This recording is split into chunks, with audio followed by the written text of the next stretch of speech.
કે ભરવાની ગુફામાં ગયો છે ગાય માતાનું ધણા કે પકડ કરતા રાતે ચાલતા થા દડો લઈ હમણાં તમારી ભાષામાં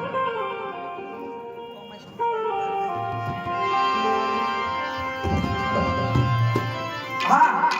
દ્વારકામાં જ્યારે અકબર રાજાને વચન આપ્યું કે ઉતાર ધારણ કરીશ ઘરમાં દત્તો સહાર કરીશ જ્યાં સૂર્ય ઉગ્યા છે ઈ સૂર્ય આત્મા છે જેનું નામ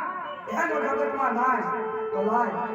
વિલંબ કર્યા વિના મારા લીલવા ઘોડાના સાથ કરું ભેરવાડી ગુફામાં સુપ્રત થાવ ચાલ લીલવા